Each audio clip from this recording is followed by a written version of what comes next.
Oh, a rocky start. Hello and welcome to glennzb TV, the show that puts glennzb up your shaky Periscope.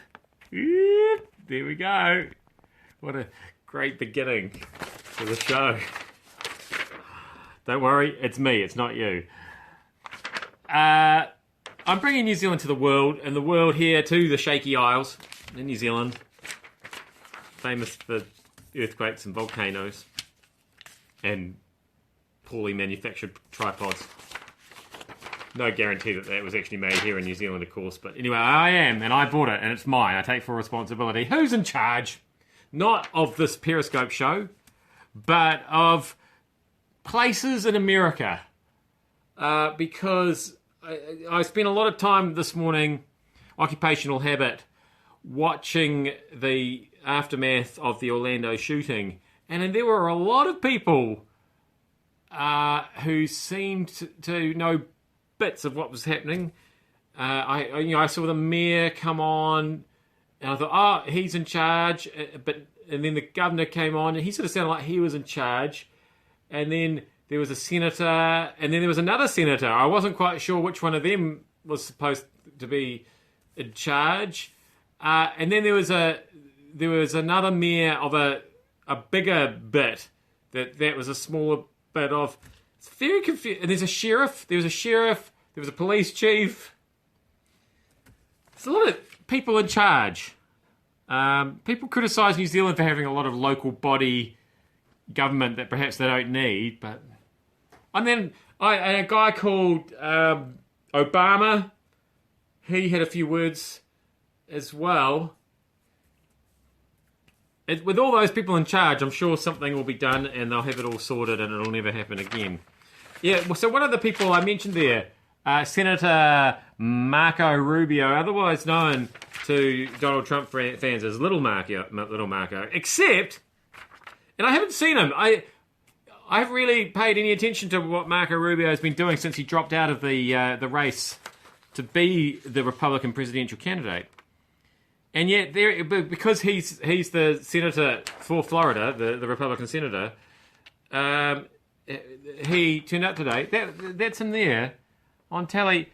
Does he? I mean, I know it's just been a mass shooting and everything. He looks a little dishevelled, a little puffed up, maybe. Am I being overly critical? I mean, who am I? I'm no one to criticise. But I'm just thinking, this is the nicely groomed Little Marco we used to know and love, and yet this guy, I feel like he hasn't had a haircut since he dropped out of the race. It's all sort of all over the place, and I don't know, he's just got that look that he's had a few drinks overnight and was called to speak before the cameras. But has he been drinking to forget? Has he been eating to forget? I'm not quite sure what's going on there. I'm sure he's fine. I'm sure it was just the camera angle. I mean, look at my camera angle earlier on in the show. That was all over the place. You must have thought, what's happened to you, glennzb? Probably I look better, actually. Hey, from our What the Hell Are You Wearing file. I know I just called it What Are You Wearing last week when John Key was wearing Fijian shirts. But I've upgraded it because the Queen, check that out. And the great thing about that is that because it's the same colour as a green screen, people have started superimposing things on her, which is cool. But this is a pattern of behaviour. So this is over the weekend. She seems to be having the longest birthday celebration. I mean, yes, she's 90, so that's cool. She gets to have a big birthday. But it's been dragging on a bit, don't you think? Anyway, so we've got historical green outfits. That's a similar, but not the same. Look, different shade. And you can tell the buttons are different really weird hat flower. And then she doesn't look very, she doesn't look very happy about those outfits. She looks like oh no, they've put me in green. But in the weekend she was kind of resigned to it, I think. Although this guy here is looking at it going, really? I thought I was brightly dressed. Anyway, I don't really understand any of the Queen's outfits. I don't understand the Queen. To be honest, I'm not quite sure what it is that she's supposed to do, but she's still there. Finally, I just share with you a late night revelation I had on Saturday night as I was out at the theatre on Saturday night, so I didn't see the rugby live, but one of the people I was out at the theatre with was pretty keen to have a look at it before we went to bed. So when we got home, we put the rugby on, and I completely lost track of time.